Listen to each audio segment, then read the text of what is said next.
ética, educação e exercício de enfermagem, o nosso exerce, né? E aí contemplo a todos aqui a convidar para que a gente possa dar início à nossa mesa redonda, num caráter virtual, mas com a temática emergente, que desde já inquieta e traz diversas reflexões sobre a literacia em saúde, no contexto das pesquisas sobre o cuidado, né? Trago também de uma forma predita que esse evento, ele foi pensado também pela nossa líder, a professora Daci de Oliveira Santa Rosa, que infelizmente está em processo de recuperação em saúde, mas que trouxe todos os elementos essenciais para a gente fazer essa condução, e com uma parceria essencial e nobre, né, com o grupo de estudos multiprofissional de saúde do adulto, juntamente com a Universidade Federal do Paraná. Então, de uma forma muito excelente, a gente percorre que as discussões aqui, pensadas na literacia,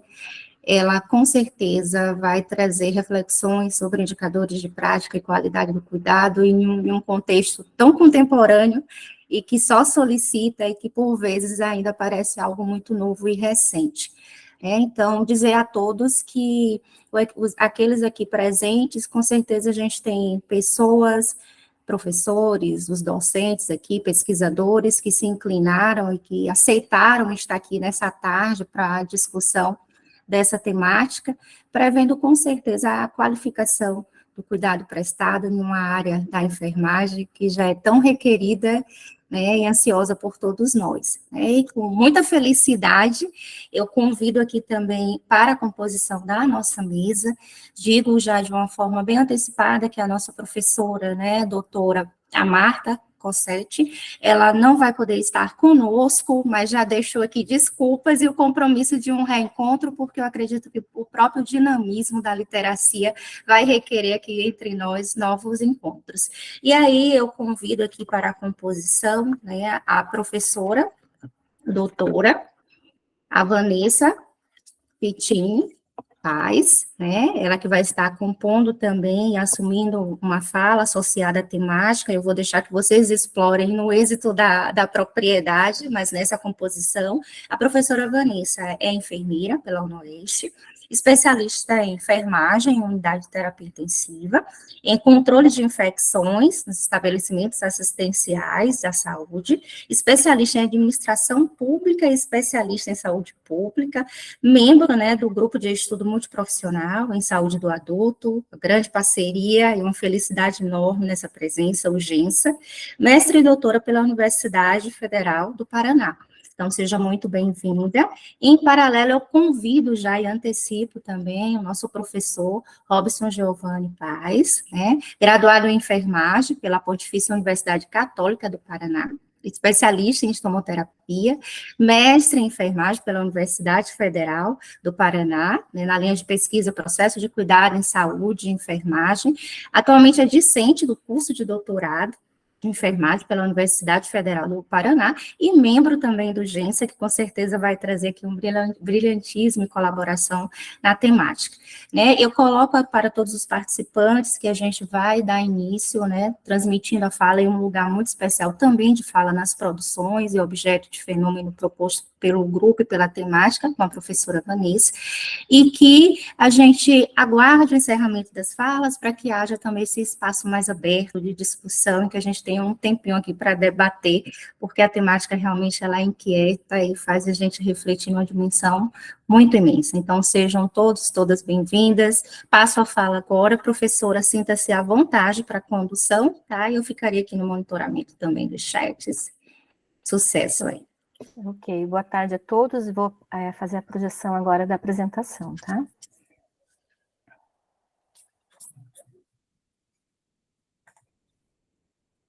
Só confirme para mim se ela está aparecendo em tela cheia.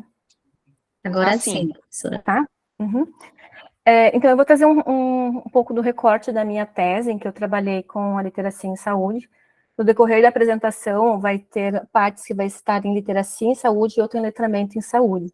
Então, só para já situar, a literacia em saúde, ela é utilizada a nível internacional e letramento em saúde aqui no Brasil. Então, a minha tese, ela foi intitulada Enfermeira e a Literacia em Saúde na Autogestão do Cuidado de Pessoas Pós-Cirurgia Cardíaca e é um estudo de método misto. Por que essa temática, então? Por que eu optei em trabalhar com cirurgia cardíaca, né? Então, no período de 1990 a 2019, foi uma das principais causas de mortes doenças isquêmicas cardíacas. E a cirurgia cardíaca, no período pré-pandêmico, ela teve um grande aumento. Então, nisso me trouxe algumas angústias em relação a essa população. Então, a gente vai trabalhar com autogestão de cuidado e gerenciamento de caso. Essas temáticas, a autogestão surgiu em 1960, que consiste na capacidade das pessoas conseguirem monitorar, controlar e tomarem decisões adequadas sobre a sua saúde. E o gerenciamento de caso é atender às necessidades que essas pessoas, essas famílias, necessitam em relação a informações e recursos disponíveis na comunidade, e fazer essa relação entre os serviços e o atendimento. A literacia em saúde, então, ela surgiu na década de 70, e ela consta de uma série de habilidades e competências que as pessoas utilizam individualmente ou no seu grupo, que busca acessar, entender, avaliar e interpretar as informações em saúde. Vai além da capacidade de escrever, isso é maior. Então, é a capacidade crítica que essa pessoa tem de analisar o contexto de saúde que ela se encontra e tomar ações em relação a esse cuidado. Então, o gerenciamento de caso, ele está relacionado com o controle e monitoramento das doenças crônicas, mas ele também pode ser utilizado em casos de cirurgias complexas, como a cirurgia de revascularização do miocárdio. Então, segundo Matarese, o conhecimento do processo saúde e doença, a literacia em saúde, a autoeficácia, a motivação e o apoio social, eles são antecedentes para o desenvolvimento de habilidades para gerenciar a doença crônica ou a reabilitação cardíaca. Então, o letramento ou a literacia em saúde, ele pode ser funcional, interativo e crítico, e eles estão interligados. Então, para mim ter autogestão e gerenciar o caso, a pessoa tem que ter conhecimento em saúde. Para isso, nós optamos, então, nessa tese, em utilizar o modelo de crenças em saúde. Ele foi publicado em 1966, e ele busca entender o que leva as pessoas a mudarem o estilo de vida. Então, as crenças e os comportamentos aprendidos, incorporados na convivência social, que interferem na adesão terapêutica. E para conseguir entender todo esse processo, nós utilizamos, então, o método misto, que é composto, então, de duas abordagens, quantitativas e qualitativas, onde esses dados eles são mixados, eles são combinados, para você conseguir ter uma maior evidência do que você quer encontrar, dos viés ou da problemática dessa temática tão relevante. Então, a questão norteadora da minha tese foi que o gerenciamento de caso conduzido pelo enfermeiro, ele vai melhorar a literacia em saúde das pessoas submetidas à cirurgia cardíaca, tornando-as gestoras do seu cuidado. Como objetivo geral, foi analisar a contribuição do gerenciamento de caso conduzido pelo enfermeiro na autogestão do cuidado e no nível de literacia em saúde de pessoas pós-cirurgia cardíaca, com base no modelo de crenças em saúde. E específicos, essa tese ela foi dividida em duas fases. Então, a primeira fase foi avaliar o conhecimento da doença e a literacia do pós-operatório tardio, de cirurgias cardíacas pós-infarto agudo de miocárdio. E a segunda fase da tese foi investigar o efeito de uma intervenção educativa na literacia em saúde, no conhecimento da doença arterial coronariana em pessoas submetidas à cirurgia cardíaca, além de compreender os aspectos que interferem na mudança de comportamento e os desafios vivenciados no processo de reabilitação. Nós partimos, então, de dois pressupostos. O primeiro foi que a literacia em saúde, ela auxilia, então, na autogestão de cuidado e torna essas pessoas participantes ativos no processo decisório do cuidado, e que o acompanhamento de caso pelo enfermeiro, no gerenciamento de caso pós-cirurgia cardíaca, com orientação domiciliar, ele vai interferir na autogestão do cuidado e intervém na literacia em saúde. Aqui eu trago um pouco do modelo, do referencial teórico usado na tese, que é o modelo de Rosenstock. Esse modelo ele foi desenvolvido na década de 50, mas só foi publicado em 1966. Ele tem como base a teoria de campo de corpos de Kurt Lewin, que parte do pressuposto que para emitir comportamento preventivo sobre a doença, o indivíduo necessita acreditar que ele é pessoalmente susceptível àquela doença, e vem de 4 variáveis, que é a susceptibilidade, a gravidade, benefícios e barreiras percebidas. O modelo de crença em saúde ele é uma escala, mas ele já foi utilizado em 2019 como numa pesquisa qualitativa, utilizando os scores, né, as perguntas, né, como forma de entrevista. Então, ao que nós utilizamos também no desenvolvimento dessa tese. A metodologia que nós utilizamos, então, foi um estudo de método misto paralelo convergente. Ela foi desenvolvida de dezembro de 2020 a outubro de 2022. Foi na mesorregião oeste paranaense. A primeira fase foi realizada em 52 cidades aqui do oeste paranaense, e a primeira fase e a segunda fase foi feita na cidade de Cascavel, por ser um processo de intervenção. As análises quantitativas foram realizadas através de estatística descritiva, e a qualitativa nós utilizamos a análise de conteúdo proposto por Creswell com a utilização do software Iramutec. Os instrumentos, então, foram quantitativos, nós utilizamos um questionário semi-estruturado com as variáveis sociodemográficas e clínicas, o QDQ-SV, que é um questionário que mensura o conhecimento da pessoa acerca da doença coronariana, e o Agalact-8, que mensura a literacia em saúde. É um dos instrumentos que mensuram literacia em saúde. E para a parte qualitativa, nós utilizamos um roteiro de entrevista semi-estruturado. Esse roteiro, antes da intervenção, foi composto de 13 questões baseadas no modelo de crença, e depois da intervenção, 7 questões que foram complementares à primeira fase. Aqui eu trago um esquema sucinto da tese. Então, a primeira fase foi feito todo o acompanhamento, então, no domicílio, com a aplicação dos questionários, contato telefônico e instrumentos. E a segunda fase foram selecionados os pacientes na instituição hospitalar e foram acompanhados, foi feita intervenção educativa e foi novamente aplicados os questionários. Então, no T0, aplicou-se os questionários quantitativos e qualitativos, e no T final, foi também reaplicados os questionários para comparação. E nesse interim, nasceu uma cartilha de orientação com as falas dos participantes da primeira fase em relação às dificuldades vivenciadas nesse processo de reabilitação, que era para ter sido utilizada na segunda fase, mas por questão do Covid e tempo, ela não conseguiu ser elaborada para que a gente conseguisse entregar para os participantes da segunda fase. Mas o material já está confeccionado e já está registrado na Câmara Brasileira de Livros. Então, o que nós tivemos de resultados? A tese, ela gerou 4 artigos. Então, o primeiro artigo, conhecimento e letramento em saúde no pós-operatório tardio de revasculação de miocárdio. O segundo artigo foi um estudo método misto. E o terceiro artigo foi a construção dessa cartilha. Então, essa fase, ela foi desenvolvida de dezembro de 2020 a abril de 2021, na mesorregião oeste paranaense. Foram selecionados 44 prontuários e participaram 24 pessoas. O método utilizado foi um estudo de método misto, paralelo, convergente, qual mais qual. O método misto qual mais qual é quando o quantitativo e o qualitativo eles apresentam o mesmo peso. Então, eles são feitos em conjunto. Eles são...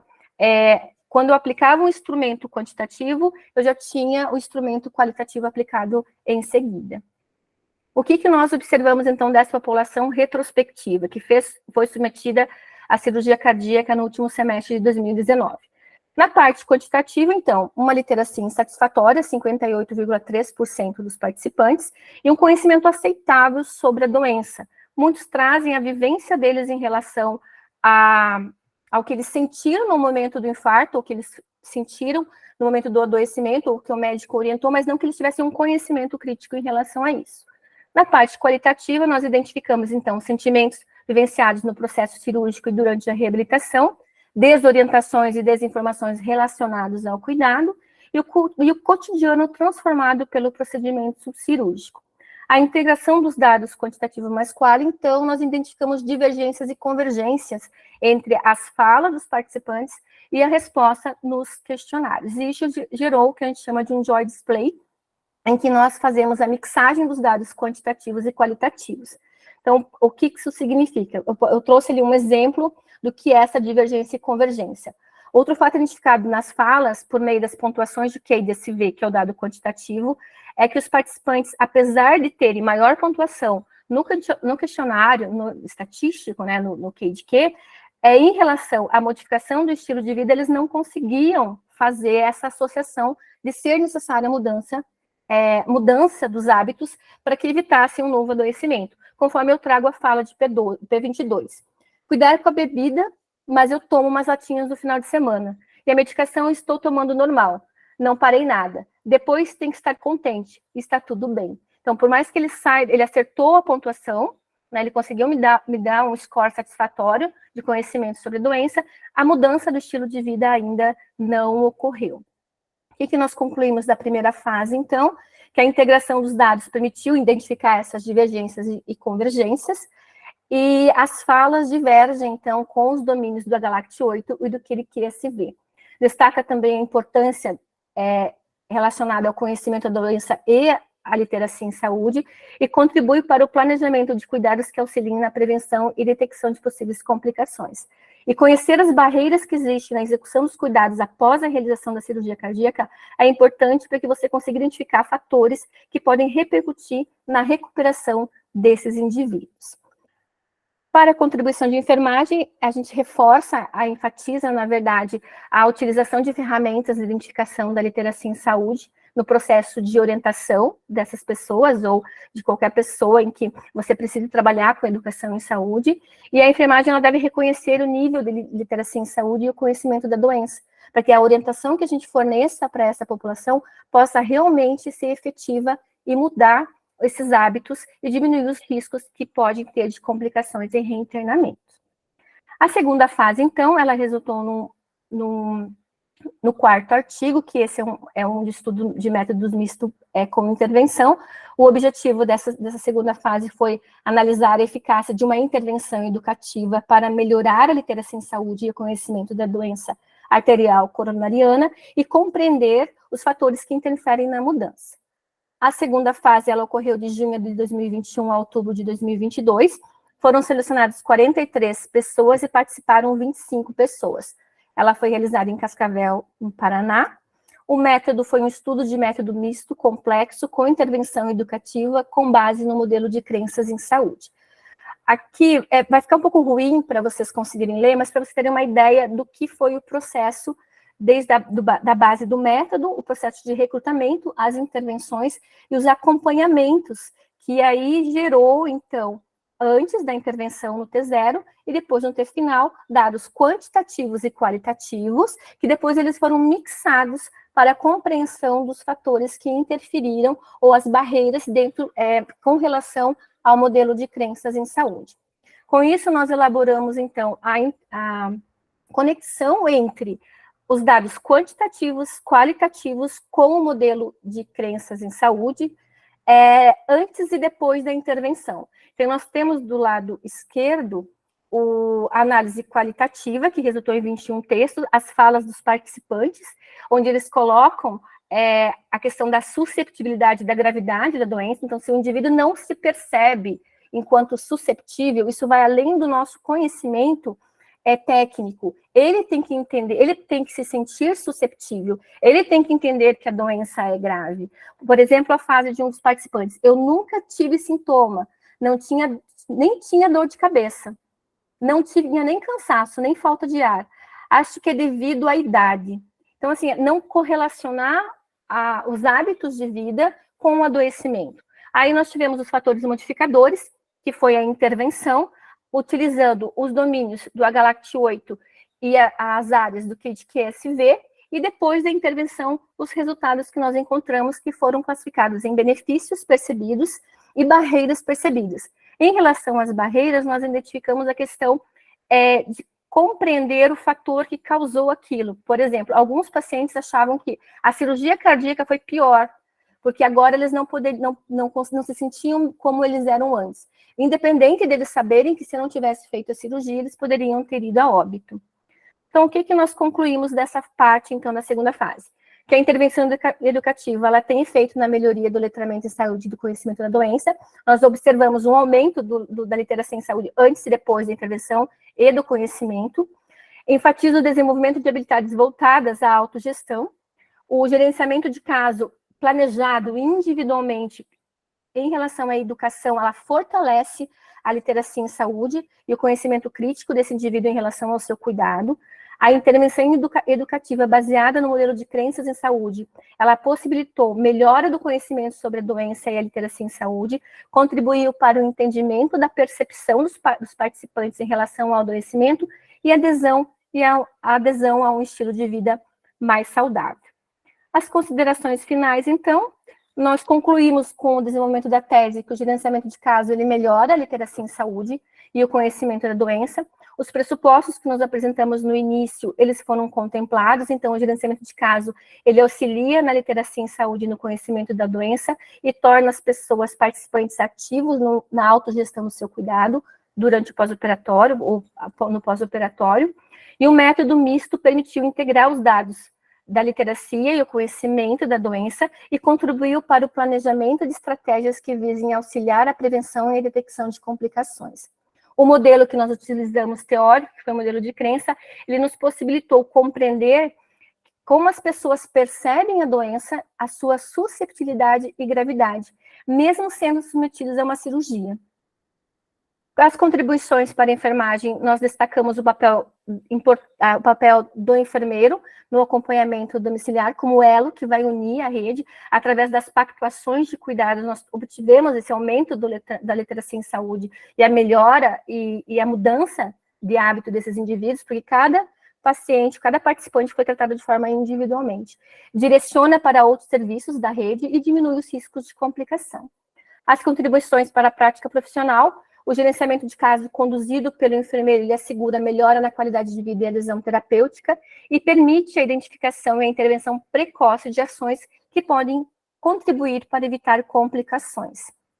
E para o ensino, então, ela traz uma reflexão sobre a atenção primária para a reabilitação de pessoas submetidas a cirurgias complexas em relação à promoção da saúde e à prevenção de complicações, e incentiva a utilização de modelos teóricos e ferramentas que mensurem aspectos que podem interferir na autogestão do cuidado, como a literacia em saúde e a formação de enfermeiros para ampliar o processo do cuidado além do biológico. Eu trago para finalizar uma fala de um participante que ele colocou assim: estou melhorando, você orientou sobre coisas que não sabíamos e agora sei. Sem responder essas coisas que não sabia e respondi errado, mas se ensinar, vamos aprendendo. Então, o que eu quero concluir com a minha fala é que eles precisam somente ser orientados, mas nós precisamos compreender qual é o nível de literacia que eles têm, o que eles compreendem do que nós estamos realmente falando, o que é a gravidade e a susceptibilidade que ele percebe em relação a isso, para que ele consiga realmente aderir e entender que ele precisa mudar os hábitos de vida. Caso contrário, ele vai continuar tendo as mesmas ações, porque ele não percebe isso como algo que precisa ser modificado. Obrigada, professora Vanessa, e parabéns. Parabéns não só pela robustez, né, mas por trazer toque, possibilidades, rompimentos de paradigmas, assim, encantador, como você apresenta, como intensifica, o quanto a gente ainda precisa de um trilhar junto à literacia, né, e repensando práticas que talvez estejam no nosso cotidiano e que possam ser grandes ferramentas na qualificação do cuidado. Né? Então, parabéns, daqui a pouquinho a gente retorna, mas eu queria convidar o professor Robson Giovanni para dar continuidade aí no assentamento da temática, para depois a gente abrir para uma discussão mais ampla. Seja bem-vindo, professor.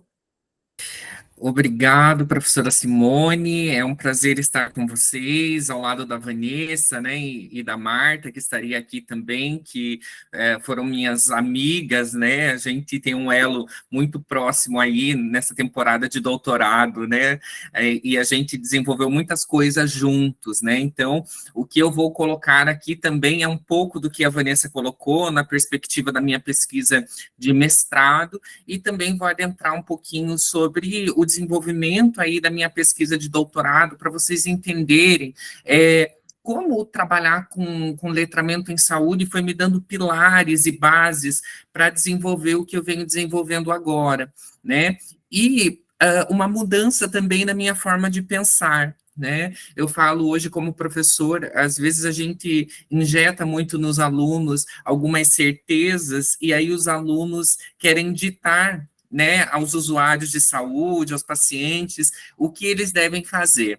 E quando nós trabalhamos com literacia em saúde, a gente acaba desenvolvendo uma outra visão, né, sobre a crença, né, como a Vanessa colocou, a crença de saúde do paciente, sobre as suas percepções, né, sobre o processo de saúde e doença, e aí também, né, nesse sentido, a pactuação de metas que nós fazemos, né, nas nossas pesquisas, elas vão de encontro com aquilo que a pessoa percebe, como ela percebe, né? E com as nossas orientações, isso vai trazendo resultados, né? E eu vou explorar um pouquinho aqui com vocês. Só deixa eu projetar minha tela.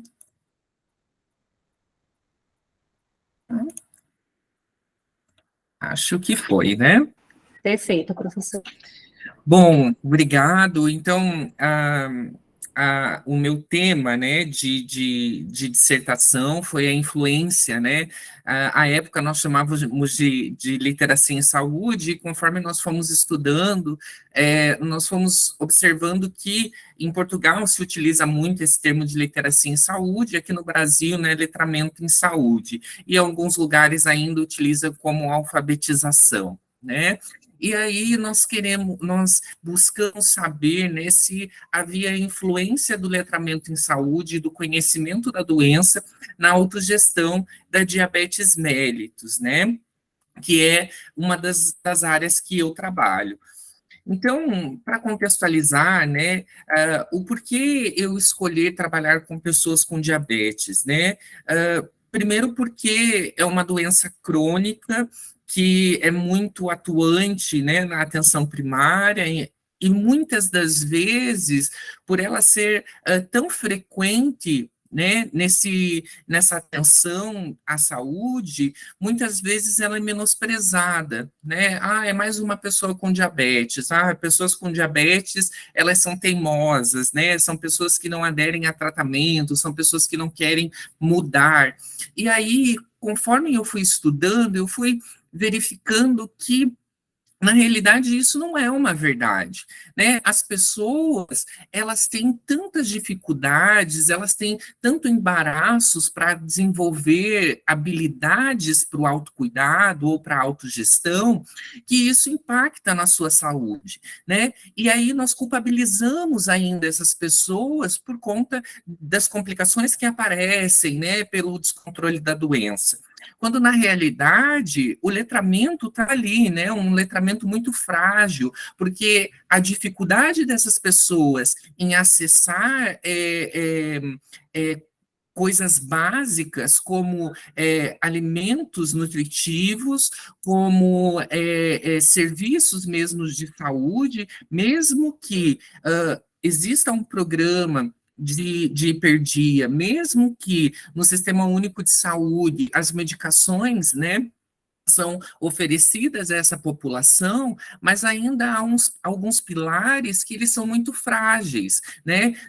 Tem pessoas, e isso, né, me interar com essa população me fez mudar a visão, né? E trabalhar com o letramento também me fez mudar, porque eu fui em muitas casas que haviam participantes que tinham sequelas de complicações da diabetes e que não conseguiam trabalhar, não conseguiram se aposentar por invalidez, porque também trabalharam sem registro de carteira. E aí, o quanto isso impactava num dos pilares, né, que é a condição de alimentação saudável, para que essa pessoa conseguisse controlar a sua doença. Então, eles se alimentavam porque ganhavam cesta básica, né, de algumas organizações na comunidade. E aí, o que vem dentro dessa cesta básica, né? Se não farinha branca, fubá, né? Carboidratos simples, né? Em grande parte desses alimentos. Então, quando nós pensamos em letramento em saúde, a gente vê esse contexto macro, né?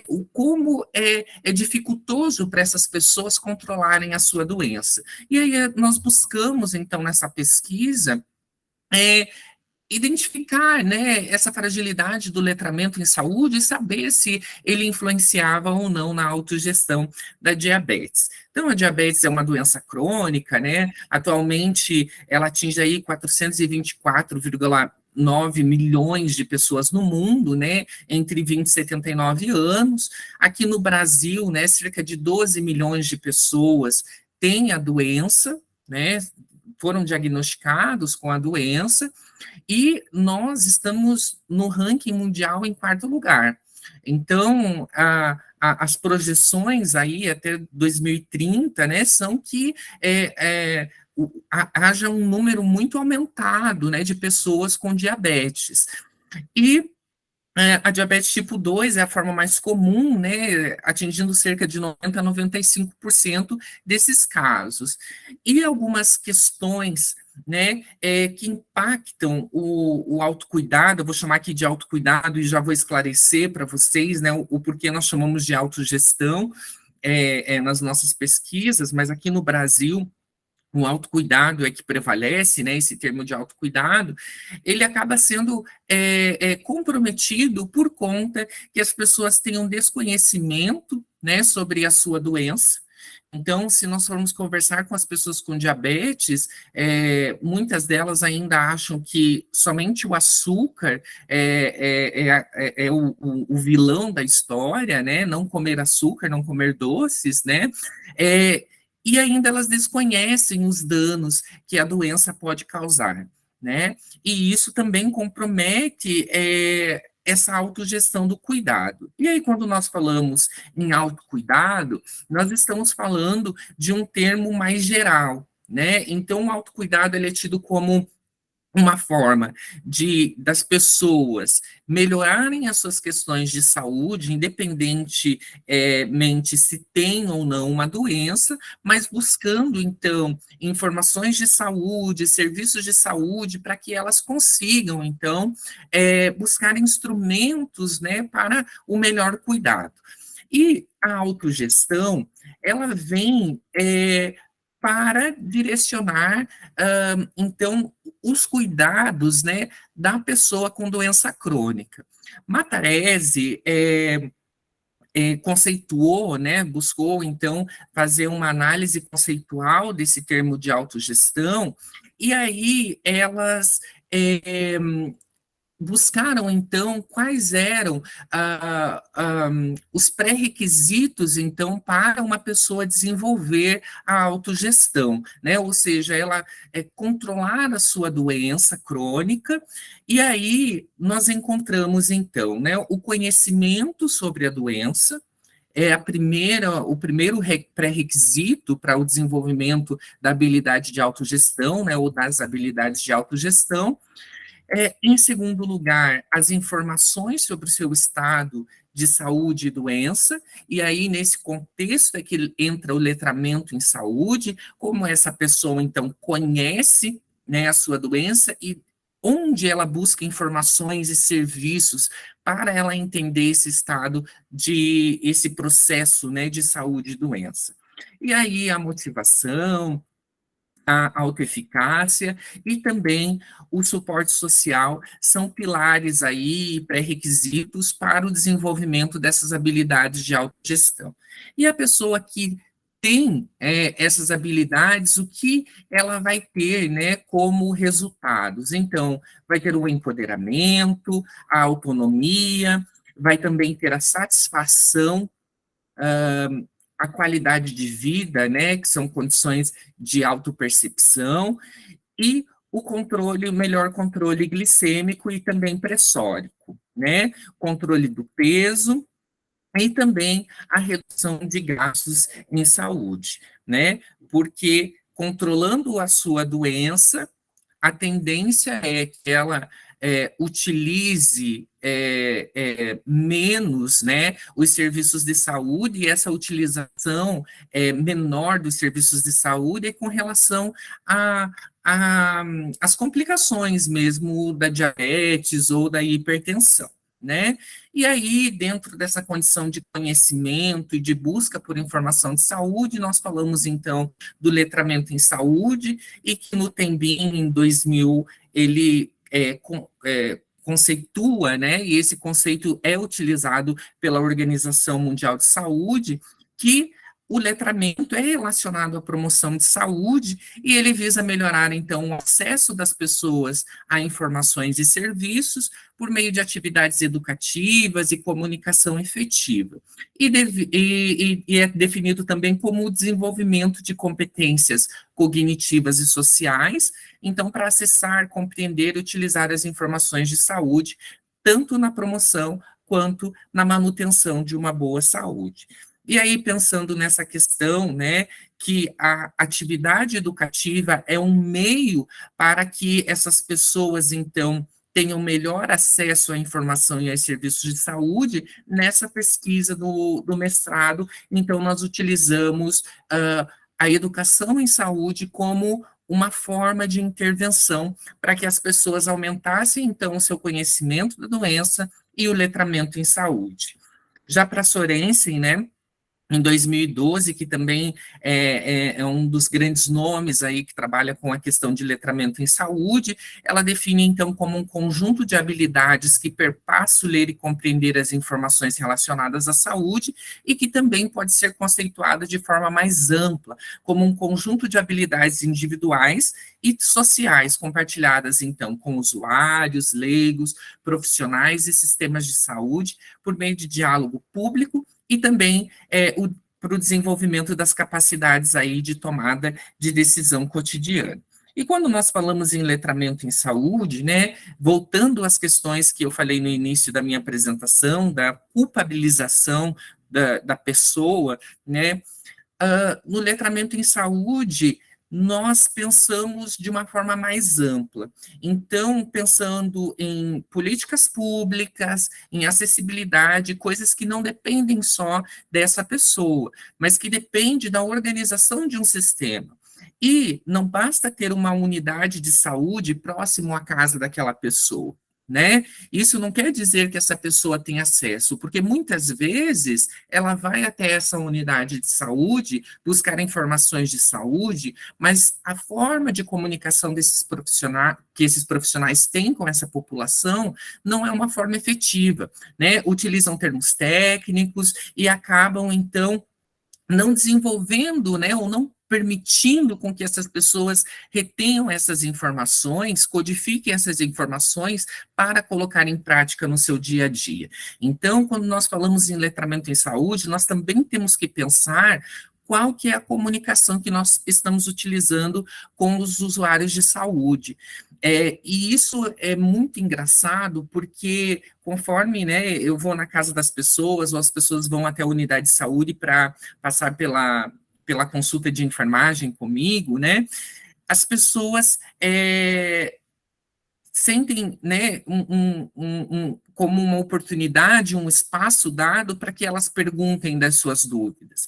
E muitas pessoas me perguntam, sempre quando eu venho aqui na unidade de saúde, o médico me fala que eu não posso comer carboidrato, ou a enfermeira me fala que eu tenho que diminuir o carboidrato. Mas, Robson, o que é carboidrato? E, na realidade, se nós formos reparar, a todo momento nós estamos falando para as pessoas com diabetes sobre isso, né? Diminuir o consumo de carboidrato. Mas será que as pessoas compreendem o que é carboidrato?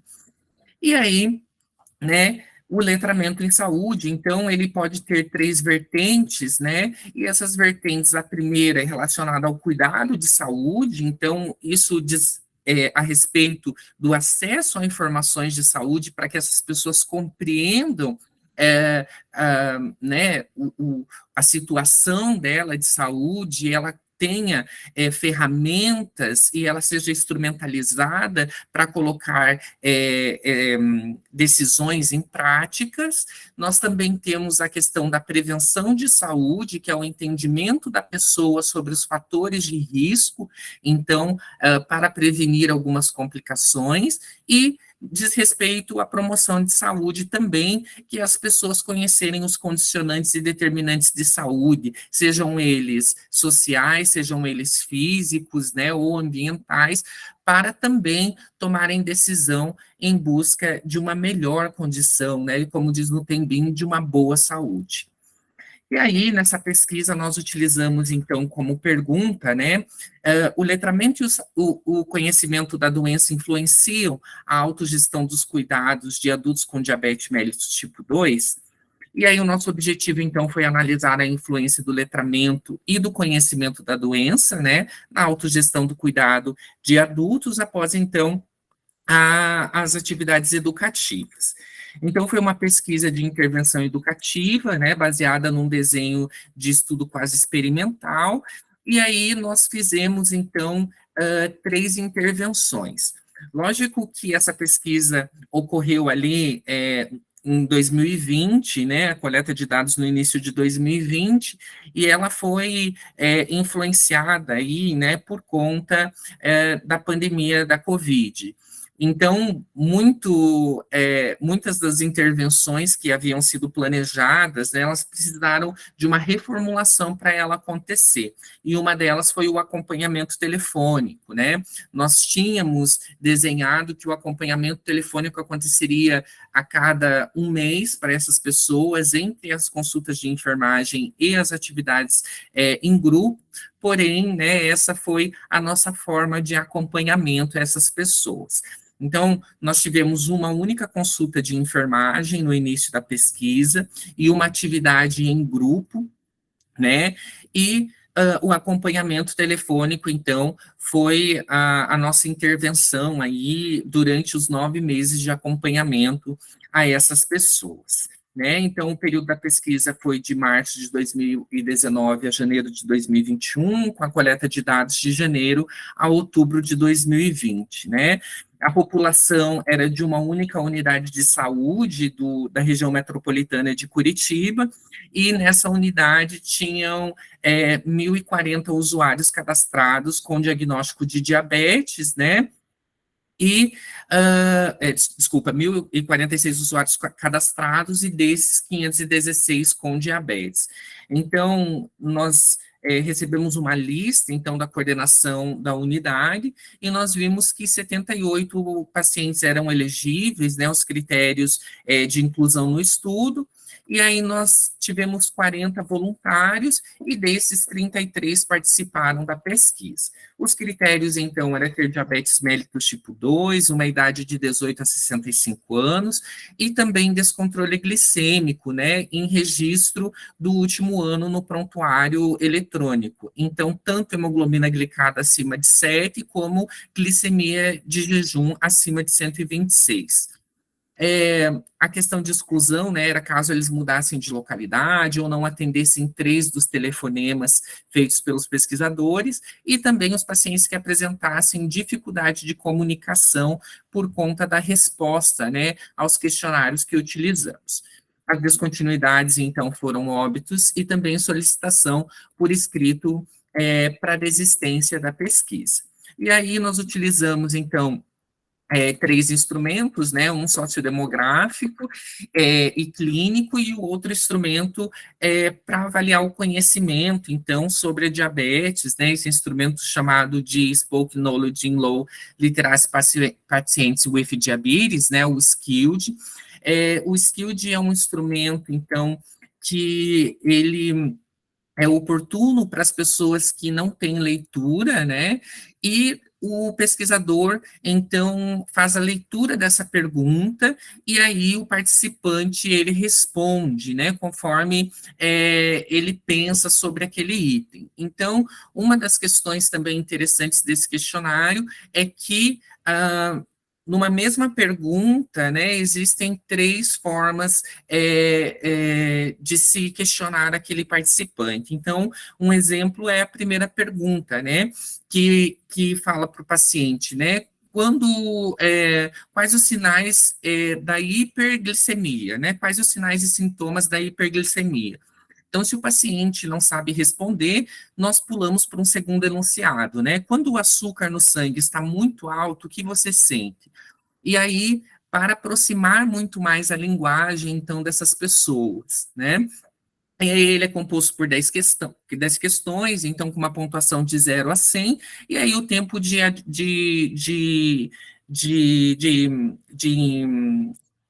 de aplicação desse instrumento é de 10 a 15 minutos, 10 a 15 segundos por questão, desculpa. E aí, então, um tempo total aí de 5 a 10 minutos. E o instrumento que nós utilizamos, então, para avaliar a questão de acesso à informação foi o EGRI Health Literacy Assessment Tool, né, que é o HLAT 8. Ele é um instrumento suíço que foi construído para jovens, adolescentes jovens, mas na nossa pesquisa, então, nós aplicamos em adultos e nós vimos aí que tinha um alfa de Cronbach ideal também para essas pessoas. Então, ele mensura as habilidades tanto para promoção quanto para prevenção. Ele é composto por 8 perguntas, né, com uma pontuação de 0 a 37, e aí cada pergunta é do estilo Likert e que vai de uma pontuação de 0, 4 ou 5, né, dependendo da questão. E aí ele avalia, então, 4 fatores estruturais. O primeiro é o entendimento das informações de saúde, o segundo é a busca de informações em saúde, terceiro, interação em saúde, quarto, conhecimento crítico em saúde. E aí aqui só para ilustrar, né, como nós fizemos, então, as consultas de enfermagem. Então, durante a consulta, nós aplicamos os 3 questionários, né, e aí, por meio do Skilled, nós identificamos já, após a aplicação, as lacunas de conhecimento dessas pessoas, e por meio dessas lacunas, né, que elas tinham, nós começamos, então, a fazer as nossas orientações, né, como uma forma de intervenção, e a pactuação de metas também. Então, para as pessoas, nós perguntamos o que era importante para elas, né, o que elas gostariam de mudar durante o acompanhamento. E, a partir desse desejo, nós pactuamos metas. Por exemplo, gostaria de emagrecer. Então, a pactuação de metas era perder 300 gramas até um mês, né? Então, a nossa intenção também era, durante as ligações telefônicas, perguntar a esses participantes quais eram as suas dificuldades, né, se eles estavam conseguindo desenvolver a meta, né, e aí, se caso esses participantes não conseguissem, nós reformulávamos essa meta, né, diminuindo, então, ela, por exemplo, de 300 gramas para 150, para também motivá-los, né, a mudar o seu estilo de vida. E aí, a intervenção, então, como eu falei, né, nós fizemos uma prévia do Skilled, e aí, dentro dessa prévia, nós fizemos um jogo de perguntas e respostas, então, com placas, né, sobre verdadeiro ou falso de algumas informações, e esse jogo foi desenvolvido em grupo, então, na unidade de saúde, né, e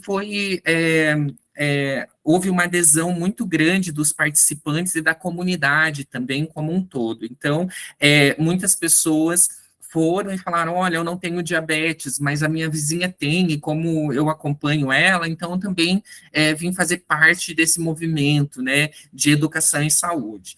E também nós fizemos a dinâmica do prato ideal, né, era uma dinâmica que estava desenhada, a gente não conseguiu executá-la, né, junto com os participantes na unidade de saúde, mas ela foi feita por telefone, né, então perguntando ao participante se fosse para ele montar um prato ideal para almoço ou para jantar, o que ele colocaria nesse prato, também respeitando a acessibilidade dessas pessoas, né, a esses nutrientes.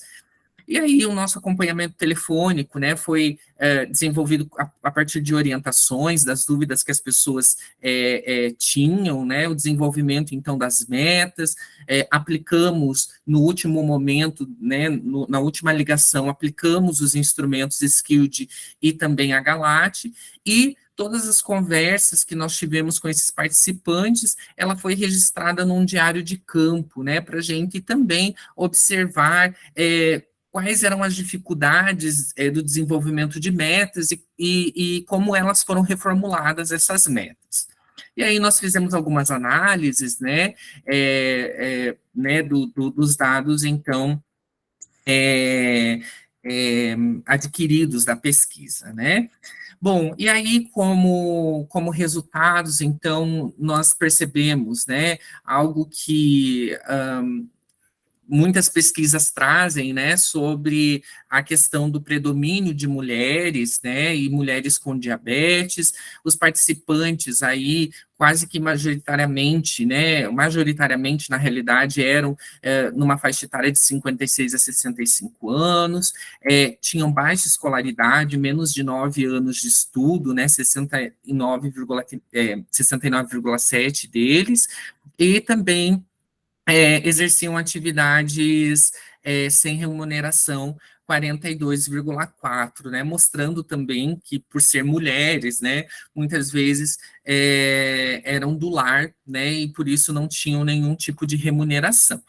E aí, na casa, né, no domicílio, residiam aí entre 2 e 3 pessoas, e as pessoas aí viviam com cerca de 2 rendas, né, como renda familiar. E a per capita também estava abaixo, né, do salário mínimo brasileiro à época. Bom, e aí nós também percebemos, né, que 16 dos 33 participantes estavam em sobrepeso e, né, somente um participante tinha circunferência abdominal dentro dos parâmetros estabelecidos aí pela Sociedade de Cardiologia, né, e também pela Organização Mundial de Saúde, e que 32 dos 33, então, tinham alteração de circunferência abdominal. Também avaliamos o risco para o desenvolvimento de pé diabético e verificamos aí que 48,5% dos participantes tinham alto risco para o desenvolvimento de lesão, né? Isso por conta de doença arterial periférica, certo? Então, com baixo fluxo. E aí, nós observamos, então, pela aplicação do skill, de que as pessoas tinham conhecimento baixo em 3 questões principais, né? A primeira, que diz a respeito sobre os sinais e sintomas da hiperglicemia. A segunda aqui, né, com erro de 22 participantes em relação aos sinais e sintomas da hipoglicemia. E a questão 8, né, sobre a questão relacionada ao valor de hemoglobina glicada ideal. E aí isso, né, corresponde, então, a um estudo de validação do instrumento para o espanhol, que também encontrou erros, né, nessas questões na população aplicada. E aí as questões, né, com maiores acertos, então elas foram relativas a como conduzir, então, quando se tem hipoglicemia, né, o que fazer quando se tem hipoglicemia, que é a questão 3, e a questão 7, que dizia a respeito, então, dos valores, então, da glicemia de jejum, que também correspondem, né, se assemelham aos achados aí da construção do instrumento e da validação pelo autor. E aí, na comparação, então, entre os erros e acertos, né, após nosso acompanhamento, nós, então, vimos que diminuiu o número de erros nas questões, né, principais, a questão que número 3, obteve 90%, então, de acertos, né, e aí nós tivemos, então, um valor estatístico, né, para a mudança, então, do conhecimento, mostrando que o nosso acompanhamento melhorou o conhecimento dessas pessoas.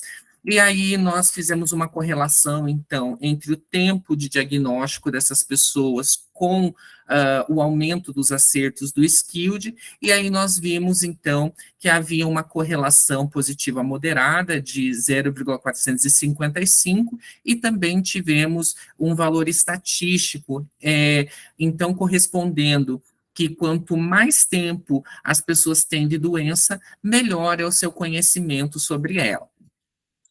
Em relação a Galat, né, sobre literacia em saúde, o letramento em saúde, nós então percebemos que as pessoas tinham menores médias em relação à interpretação de bulas de medicamento, que é a questão número 1, e a questão número 8 em relação aí a saber se as informações de saúde buscadas na internet eram de boa ou de qualidade ruim, né? Eles tinham uma dificuldade em definir isso, em decidir qual era boa ou qual era a ruim informação, né? E também corresponde aí aos instrumentos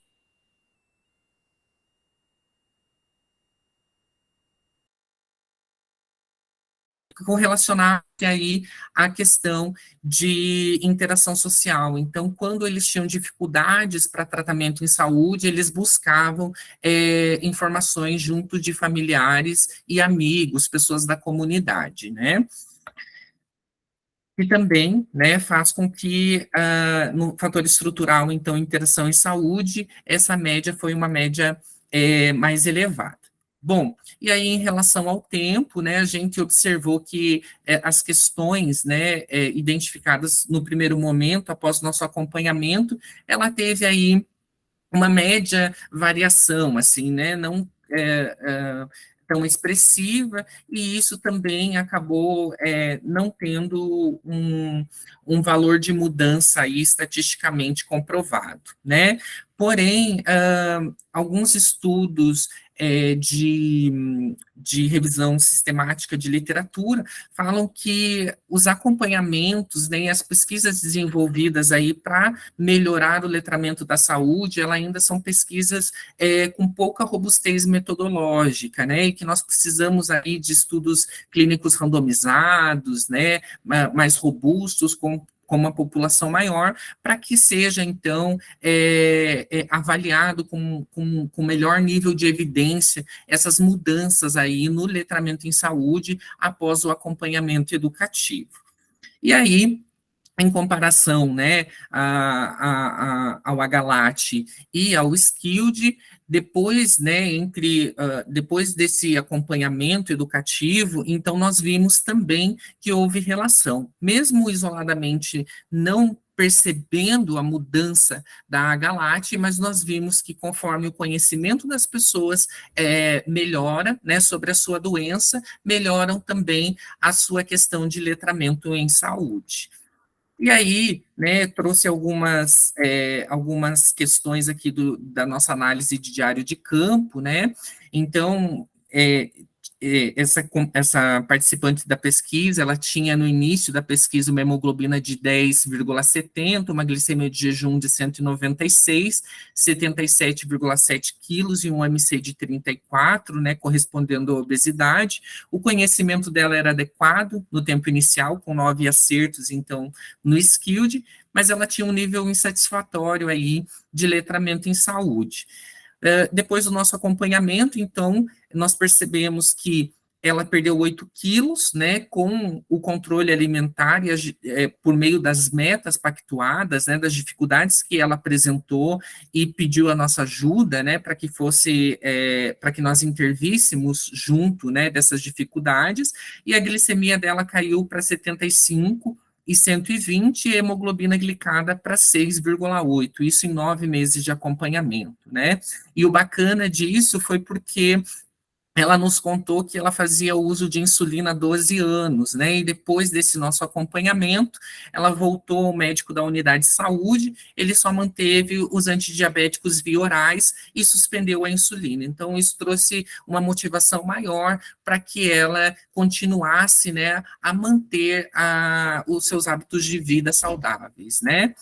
Bom, vou passar rapidinho, porque eu já estou extrapolando do tempo, e aí algumas limitações do nosso estudo, né, foi o número amostral, né, porque de início nós tínhamos 33 participantes, e no segundo momento nós só tivemos 21, também por conta de modificar o desenho da pesquisa, né, a forma de intervenção, então esse acompanhamento ser por telefone, não mais presencialmente, com visitas domiciliares e consultas de enfermagem, e também, né, a dificuldade de encontrarmos estudos nacionais com o termo de autogestão, porque, como eu falei para vocês no início, as pessoas utilizam muito mais autocuidado, né, e também de estudos com metodologias mais robustas, né, com dados mais robustos.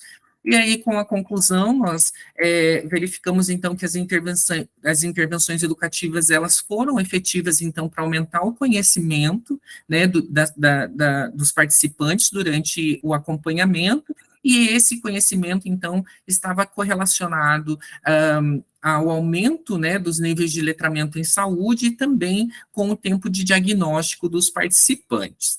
Né, nós, então, colocamos como contribuições para a prática que a possibilidade, né, de um fortalecimento, então, desse acompanhamento telefônico das sessões educativas, orientações e monitoramento à distância, né, para as pessoas com doença crônica, e que a pactuação de metas, ela é uma estratégia efetiva, então, para se alcançar resultados em saúde.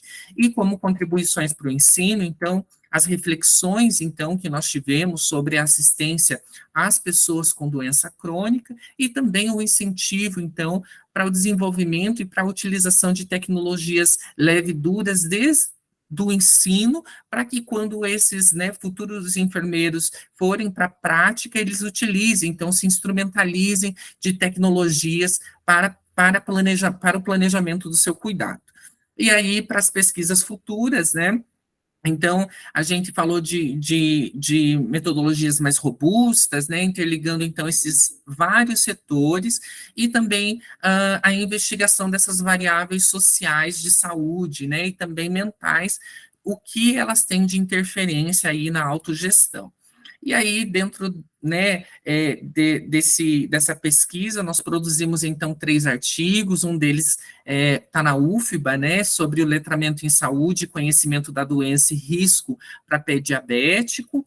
O segundo, então, foi publicado na revista Ana Neri, né, sobre os efeitos da intervenção educativa no letramento e no conhecimento sobre diabetes, então, um estudo quase experimental. E o terceiro é que nós buscamos, então, fazer uma outra análise que não, né, está na dissertação, mas foi utilizando a teoria de resposta ao item, para que a gente verificasse se as pessoas responderam, né, os questionários, porque realmente elas sabiam, ou porque elas acertaram ao acaso, né, no chute. E aí também nós verificamos, né, nessa análise, que aqueles fatores lá de interação em saúde do H-LAT, eles são questões com uma formulação problemática, porque, na realidade, a curva de característica do item, ela não é capaz de definir se as pessoas acertaram aquelas questões relacionadas à interação de saúde, porque efetivamente elas sabiam, ou porque elas chutaram. Então, isso também nos traz, né, uma outra visão sobre quais instrumentos utilizar, né, e como utilizar. E aí, também essa pesquisa, né, nos trouxe, então, ferramentas, né, e bases para continuarmos desenvolvendo outras pesquisas. Então, hoje, no doutorado, eu tenho desenvolvido uma pesquisa que ela tem o título aí, Apoio Social, Letramento em Saúde e Risco para Pé Diabético na Atenção Primária à Saúde, de um estudo ecológico, né, apesar de não ser um estudo com uma metodologia tão robusta, mas eu volto a essa população, então agora não para uma unidade de saúde, mas para o município como um todo, né, para investigar, então, qual é o letramento dessa população e investigar o apoio social, que foi um parâmetro que ficou bem alto, apesar, né, de depois nós vemos que as questões eram problemáticas, né, para a definição desse item. E aí, então, atualmente, né, eu tenho aplicado um questionário sociodemográfico, um questionário aí de avaliação do apoio percebido, né, que é o MOS, ele tem 19 itens, e aí avalia 4 dimensões, né, que é a dimensão material, afetiva, emocional e informacional, e a interação positiva. E nesse momento, o questionário de letramento em saúde que eu estou utilizando é o Health Literacy Questionnaire, que ele tem 44 questões, é um questionário que precisa ser pago, né, então, a universidade, então, é uma universidade tecnológica da Austrália, né, de Swinburne, que ele faz, então, a autorização para a utilização desse instrumento, né? Então, você tem que pagar uma taxa aí anualmente, né? E aí você também precisa fazer toda uma conferência falando sobre o projeto de pesquisa, quem são os envolvidos, quem que vai manipular esse questionário, né? E aí ele avalia, então, 9 escalas, que é a compreensão e apoio dos profissionais de saúde, as informações suficientes para cuidar da saúde, o cuidado ativo da saúde, suporte social para a saúde, avaliação das informações em saúde, capacidade de interagir ativamente com os profissionais da saúde, a navegação no sistema de saúde, a capacidade de encontrar boas informações sobre saúde e compreender as informações sobre saúde e saber o que fazer.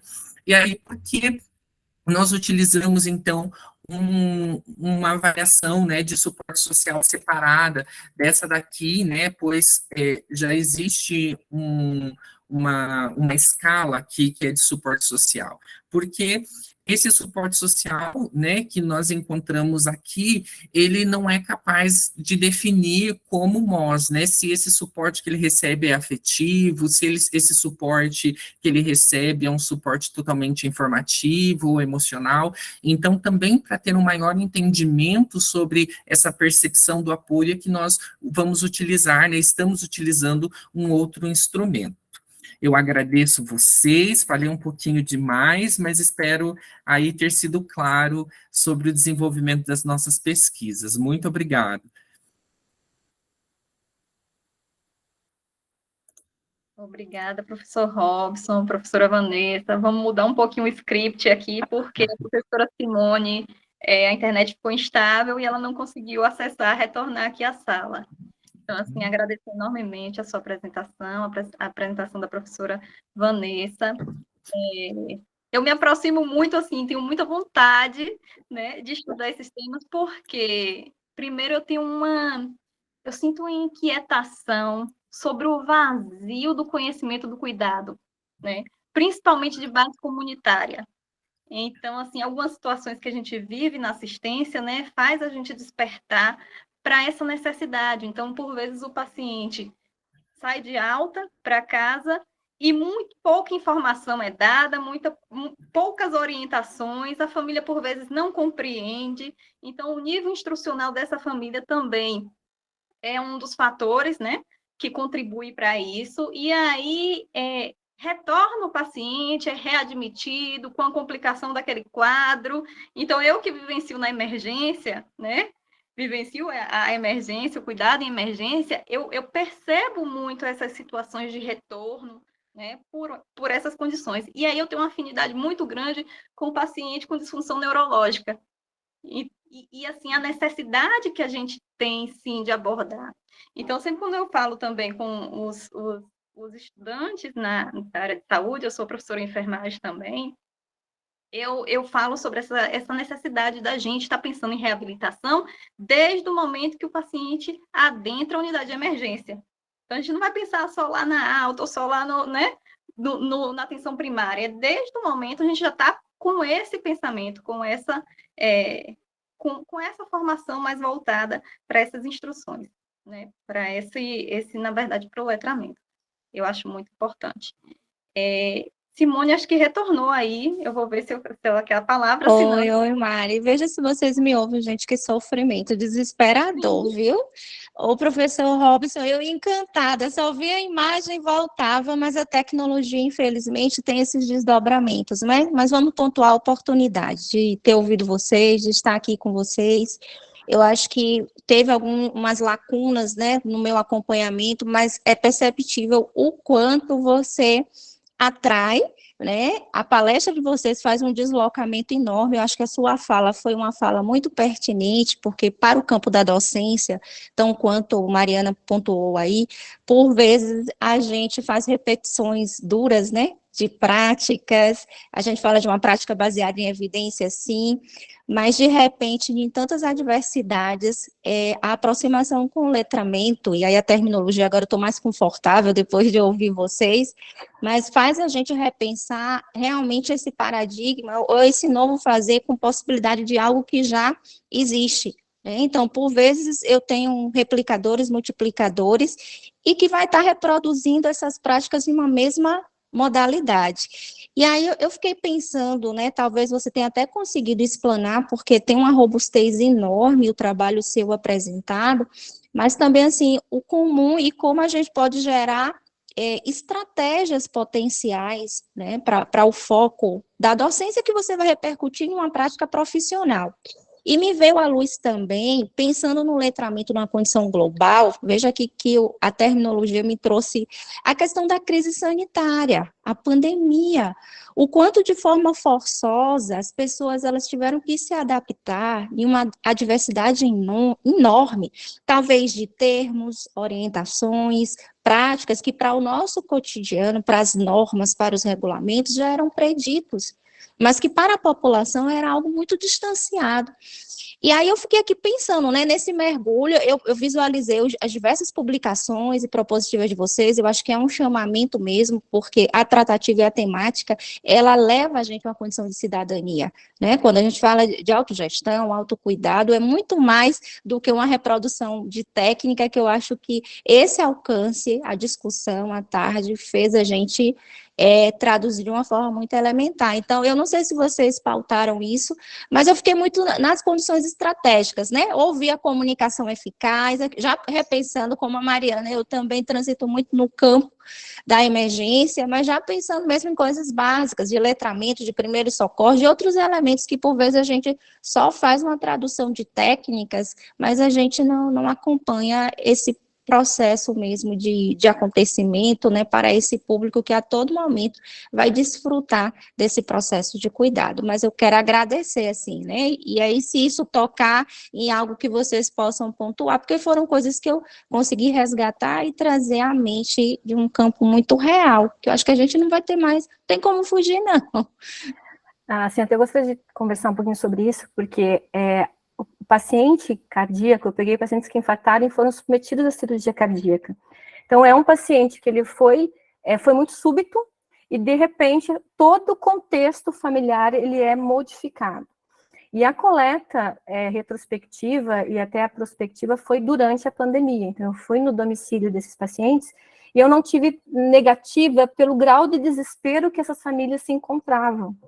Porque você receber um paciente cardíaco é um paciente que ele fica completamente imóvel por no mínimo um mês. E fora as complicações. Então, na segunda fase da tese, que foi a parte da intervenção, ficou muito forte a questão do papel do enfermeiro no processo do cuidado.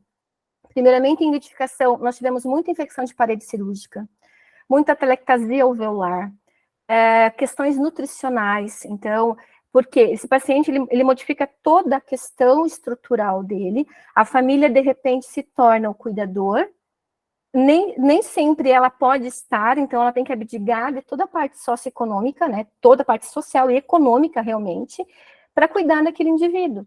Então, questões de ansiedade, depressão, angústia, tanto da família quanto do nosso participante, do participante.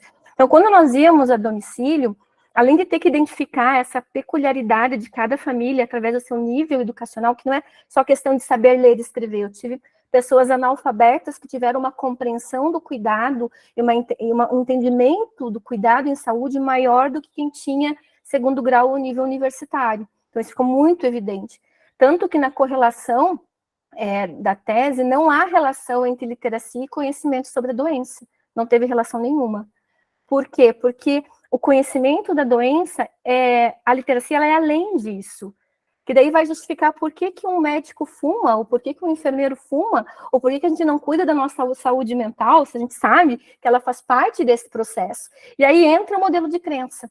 Se eu não conseguir entrar dentro dessa família, compreender o que permeia, como ele se percebe enquanto indivíduo dentro desse processo, nada do que eu pactuar, nada do que eu estabelecer para ele vai ter uma eficácia.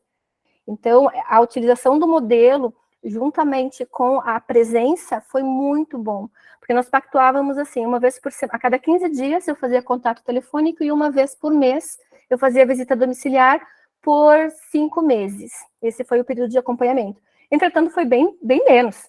né? Teve pacientes que a gente teve que ir 3, 4 vezes. O Robson me ajudou em questão de feridas operatórias com necrose de parede. Então, assim, foi bem complexo.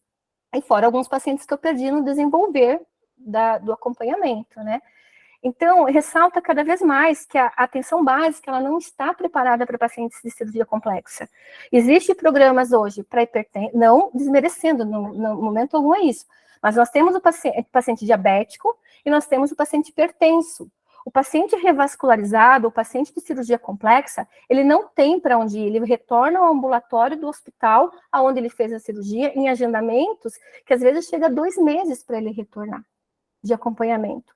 Então, esse cuidado, esse olhar que a atenção básica precisa ter é importante, porque o maior índice de complicações vasculares, trombose e embolias, é nesse primeiro mês de cirurgia, é o pior mês. Tanto que do 3º para o 4º mês eles já não queriam nem me ver mais, eles queriam já a sua independência. Alguns foram até capinar. Eu tive que chamar a atenção porque eles estavam se sentindo super bem. Mas o primeiro mês não, porque assim, de repente você é uma pessoa ativa, nós estamos bem, sofre um infarto, vai para uma mesa cirúrgica, acorda com o peito aberto, incapaz de erguer o braço.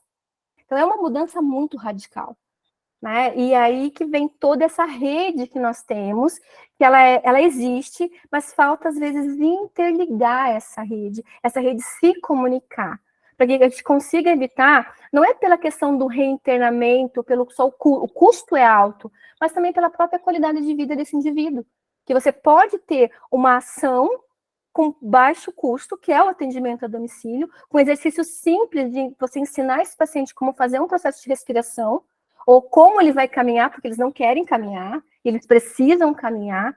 Então, essas orientações, essas pactuações de meta, de acordo com o que ele pode fazer, façam que você consiga ter uma adesão, uma mudança realmente, e mudança de hábito. O legal da minha tese é que, como eu fiz um prospectivo, a gente conseguiu identificar que a literacia era ruim. Quando eu fiz a intervenção, nós conseguimos identificar que o papel do enfermeiro modifica o letramento em saúde. Ele faz com que essas pessoas melhorem a qualidade de vida e tenham adesão, porque eles querem aprender, eles só não têm o conhecimento. E às vezes a forma que a gente passa esse conhecimento é uma forma muito acadêmica, muito rígida, e a gente não entende o que faz. Por que ele não pode comer polenta com leite? A gente tem muito italiano, isso é uma coisa muito comum, polenta salgada com leite. Por que ele não pode fumar? O que a gente pode, como trabalhar isso? Então, enquanto esse indivíduo não entender que ele tem uma suscetibilidade, que ele pode adoecer, que ele pode novamente infartar, que ele pode morrer, ele não muda hábito. E isso não é uma palestra para 20 pessoas, isso é um atendimento individual, que é o que reforça o nosso papel enquanto enfermeiro no cuidado. E que ninguém vai tirar isso de nós, porque é inerente da enfermagem. Perfeito, professora. Acho que sua tese ela tem que entrar lá no rol das bibliografias e das referências materiais de vocês para outras aproximações. Porque a sua fala é uma fala muito potente e que também desloca a gente para outras práticas, né? Um novo fazer, uma nova reprodução, e está pronto para. Eu acho que dá uma mexida nesse sentido, né? Mas, assim, muito interessante as suas pontuações, a vivência do produto, mas a aplicabilidade em uma condição real, né? Eu não sei se alguém mais poderia estar colaborando, questionando. Mari, eu estou com um acesso restrito ao chat, viu? Sabe que eu tenho problemas tecnológicos, né? Tentei entrar aqui. Mas se tem algum questionamento, alguma colocação? Eu queria colocar, professora, sobre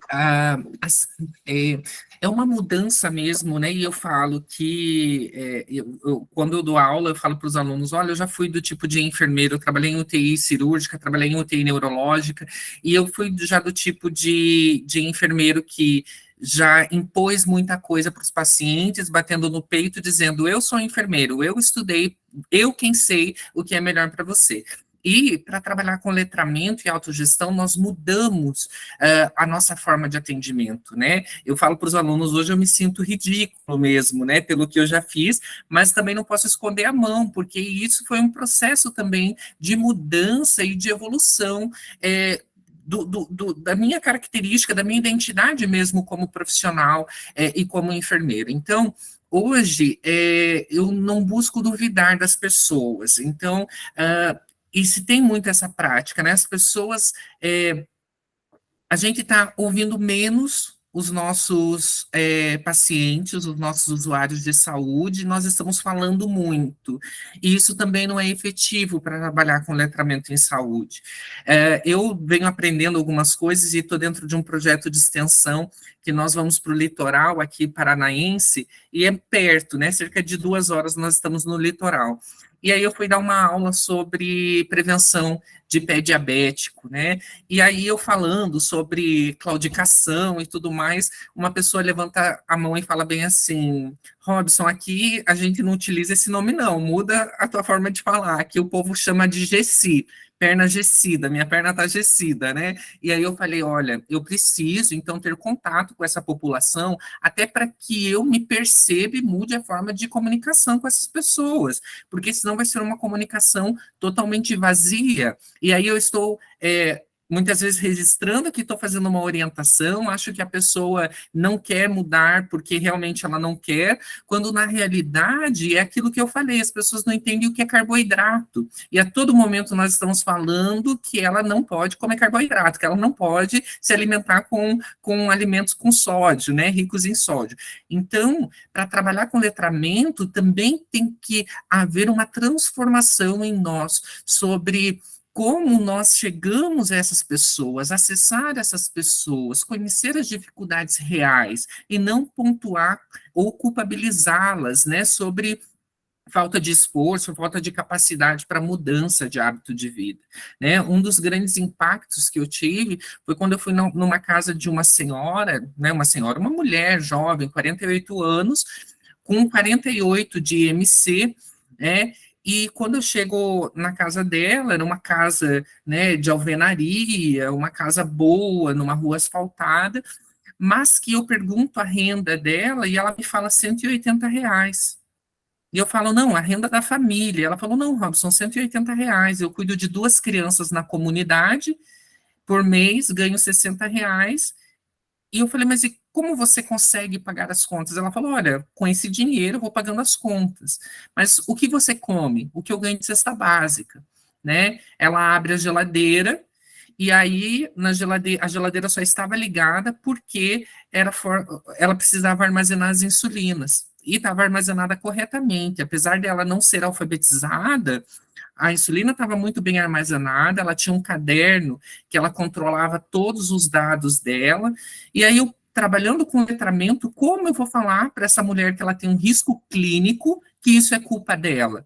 Sendo que, quando a gente fala de letramento, a gente vê uma questão estrutural, de acesso, e não é acesso somente ir à unidade de saúde, é acesso à resolutividade mesmo. E isso casa, se nós formos ver com a política de promoção à saúde, né, que fala que nós temos que fortalecer, não é eu negar se ela acha que tomar chá verde diminui a glicemia, mas pode continuar com essa prática, se você tem crença nisso, né, Vanessa? Se ela acredita no chá verde, pode continuar, mas a medicação é importante, a mudança de hábito de vida é importante. Então, é nós sabermos também gerenciar isso, gerenciar aquilo que é científico, aquilo que é prática comunitária, aquilo que é crença das pessoas. Então, a gente não foge disso quando nós estamos trabalhando com letramento, mas também é uma mudança interna, né?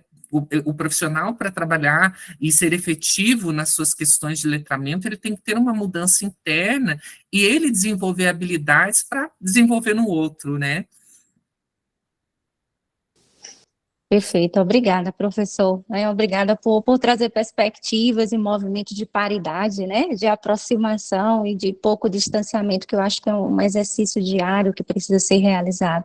A temática de toda a apresentação é nova para os dias em discussão, mas eu acredito que faz-se necessário revisitações essenciais. Então, eu acredito que a sua fala faz a gente se deslocar novamente para um mundo bem existente e necessário para a qualificação do cuidado. Mari e Rafa, eu não sei se vocês conseguem visualizar, se tem alguma pergunta no chat, algo que a gente possa... Sintam-se à vontade também, gente, quem quiser aqui nesse bate-papo com discussão produtiva, né? Eu acredito que a gente vai sair daqui diferente, eu não tenho dúvida disso, levando ramificações diárias para o dia a dia, para a sala de aula, para os espaços realmente, onde eu posso me deparar com práticas de cuidado. Tem algo sinalizado, Mari? Tem uma mão levantada. Ró, sinta-se à vontade. Boa tarde, né? Quero parabenizar os professores pela apresentação. E quando o Robson estava falando, Robson, eu me lembrei muito da situação, quando a gente fala que a gente tem que ouvir o paciente. Eu, quando era enfermeira de PSF, eu tinha que falar para minha paciente que ela não podia comer carne salgada, né? Aí, eu conversando, ela fez assim, enfermeira, eu não tenho geladeira na minha casa. E aí, aí eu fiquei pensando, como é que eu digo a ela que ela não pode comer a carne? Ela falou, eu só como carne e frango no dia que eu recebo dinheiro. E aí, nesse dia, eu como, depois ela não tinha como armazenar. E nessa situação, eu falei assim, eu tenho que aprender a lidar com essa paciente que é hipertensa, que é diabética, mas que ela não tem como, ela não tinha onde armazenar a comida que nós indicávamos. Então, assim, eu fico pensando que cabe a nós, enfermeiros, nesse processo, estar muito atento para essa fala, e esse trabalho, assim, eu achei muito interessante e me fez refletir sobre o nosso processo de trabalho na questão do ouvir, realmente, esse paciente, entender o que ele tem, e não querer colocar, você tem que comer, é obrigado, senão sua pressão não vai baixar. Muito obrigado, viu, pela explanação. Parabéns a vocês dois. Aqui no chat a gente tem alguns comentários sobre a palestra, dizendo que foi muito bom a mesa, né? Parabéns, ótimas falas, excelentes explanações, perfeitas falas. E tem uma pergunta de Mauro: como o letramento em saúde contribui para a educação em saúde? Professor Robson, a professora Vanessa, sente à vontade. Eu vou começar, depois eu passo para o Robson. O letramento, ele faz com que a pessoa consiga adquirir um conhecimento crítico, uma análise crítica em relação ao processo em saúde. Então, por exemplo, quando você pega uma informação vinculada à internet, isso aconteceu muito durante o período do Covid, o quanto daquela informação ela é real ou não.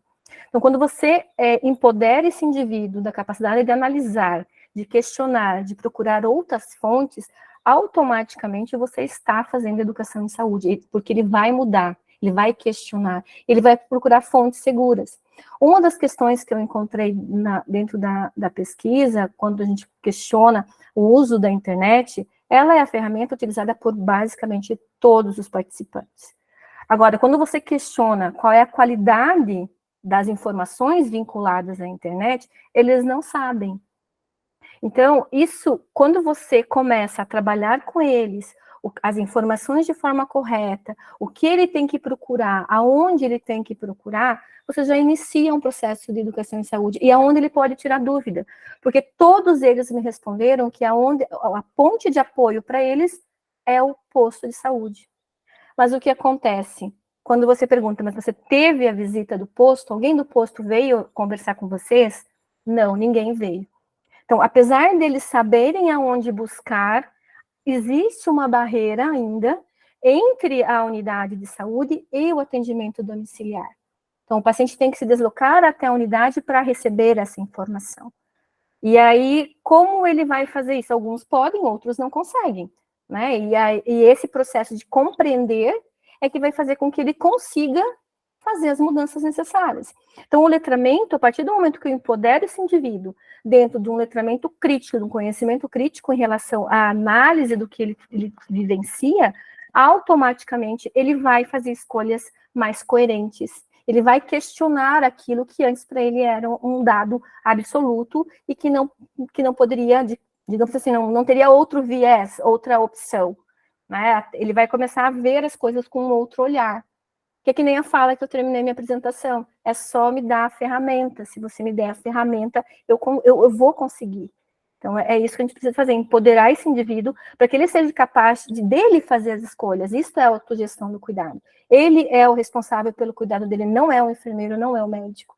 Nós somos uma equipe em conjunto, a gente colabora com esse indivíduo, mas ele tem que ter essa definição do que ele quer. E se ele não quiser parar de fumar, tá tudo bem, é um direito que ele tem. E nós nos colocamos, não, ele tem que parar de fumar. Mas e se ele não quer? Se ele tem 75 anos, e para ele o único prazer da vida dele é fumar, Você vai conseguir tirar isso dele? Não vai conseguir tirar. Mas como você pode minimizar esse impacto? Então, isso é educação. Vamos diminuir, então, para 2 cigarros por dia? Vamos tentar trabalhar isso de uma forma que gere menos dano a esse paciente? Mas não tentar... Quando você coloca, é que nem nós, quando vamos fazer uma dieta para emagrecer, não pode comer nada.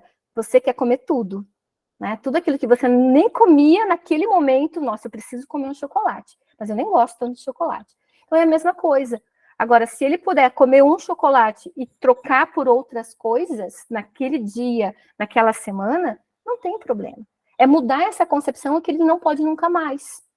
E aí você trabalha. Então, o letramento em saúde, ele fortalece esse indivíduo para tomar decisões acerca do seu tratamento e da gestão do seu cuidado, empoderando ele nesse processo decisório. O que eu penso sobre a questão do letramento e educação em saúde, até queria agradecer a colocação da Rosângela, né, a pergunta do Mauro, que é muito interessante, e falei muita coisa e acabei não explorando tanto isso lá na minha apresentação. Mas é traduzir o que as pessoas sentem também. Então, por isso que o ouvir qualificado, né, do profissional é importante, porque das pessoas, por exemplo, que eu trabalhei com diabetes, elas não sabiam definir o que eram sinais e sintomas de hipo ou hiperglicemia, mas a queixa delas era, Robson, eu vou ao banheiro toda hora, eu tenho uma secura na minha boca, que assim, não há água que eu tome que umedeça a boca, porque eu sinto ressecamento, e isso me incomoda muito, mas eu vou ao banheiro todo momento, e aí você fala, olha, isso é sinal, né, de que o açúcar no sangue está muito alto. Sabe como funciona? Quando o açúcar está muito alto, fica lá, né, a gente utiliza de uma forma muito simples de falar, né, e a gente tem que trabalhar com essa comunicação simples. Então, olha, o sangue está carregado de açúcar, por isso o organismo pede para tomar água para diluir, e aí o xixi é uma forma de eliminar esse açúcar que está concentrado no sangue. Ah, então é por isso, então quer dizer que eu preciso controlar, então a gente vai interpretando, isso é uma forma de trabalhar em educação em saúde, interpretando aquilo que as pessoas sentem, trazendo o que nós estamos falando para uma realidade próxima. E aí, eu acredito que nós temos sim uma mudança, porque as pessoas começam a interpretar e ver que tudo aquilo que elas estão explorando é vivenciado, né? E existe uma questão científica para aquilo. Agora, uma das coisas que nós temos visto, né, no nosso grupo de pesquisa, trabalhar com gerenciamento de caso, outras pessoas já trabalharam, não, né, com essa perspectiva, é que ali para a autogestão a gente viu que um dos pilares é o suporte social. E nós, como profissionais da saúde, nós precisamos estar, né? A gente nunca abandona essas pessoas. Então, puxa, agora ela já sabe de tudo, a autogestão é dela e ela, né, toma conta sozinha. Não, nós sempre precisamos estar ali amparando. E, infelizmente, nas nossas pesquisas, a gente tem obtido resultados muito bacanas, assim, com relação ao nosso acompanhamento. Mas já vimos, né, em follow-ups que foram feitos no mesmo grupo, né, de estudos clínicos randomizados do nosso grupo de pesquisa, que após 2 anos de acompanhamento de gerenciamento de caso, aquelas pessoas que tinham alcançado níveis adequados e controle pressórico e controle glicêmico, após a saída do pesquisador, ela desandou totalmente de novo. E aí teve outras complicações. Então, isso também é para nos alertar de que o trabalho e trabalhar com educação em saúde, ele é contínuo. A gente fala hoje, obtém alguns resultados, amanhã a pessoa, né, enfim, N situações, ela pode descontrolar a glicemia, descontrolar a pressão, e aí a gente faz o resgate. Tudo bem, seu Antônio, olha, isso pode acontecer, né, mas vamos tentar retomar novamente, então, porque esse suporte profissional, ele tem que existir. Ok, obrigada, professor Robson. Eu acho que as ferramentas, os instrumentos estão aí, né? Eu acredito que de um ponto de partida com olhares distintos para bons segmentos. Eu acho que vocês trazem possibilidades, talvez até velado, talvez a gente nem se perceba, e você me fez deslocar e realmente quantas vezes a forma repetida do meu agir não foi nesta condução.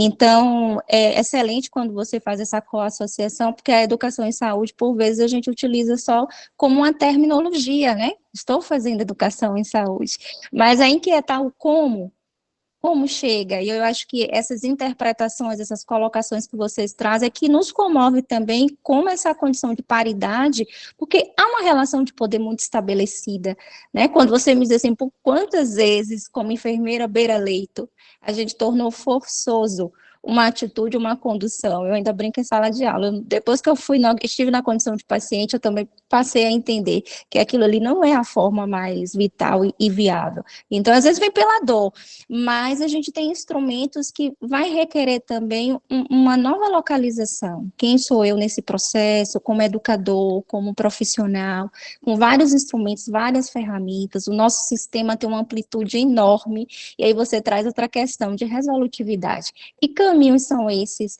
de democratização? Porque a gente está falando também de uma democracia de cuidado, de menos adversidade, né, de distanciamento, porque quando eu trago um modelo único, dali mesmo eu já gero uma extinção ou um afastador. Então, foi sobre tudo isso aí que eu fiz uma viagem, um mergulho enorme, já apaixonada aí, pensando como a gente pode também gerar e proporcionar transformações de práticas, porque eu acho que isso inclina, e a pesquisa dá esse potencial e essa possibilidade, né?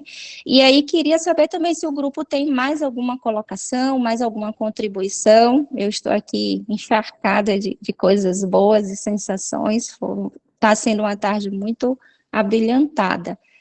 Pode falar.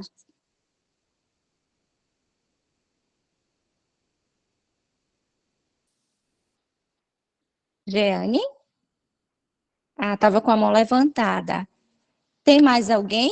Rafa, Mari, vocês monitoram o chat por mim, para mim, por favor?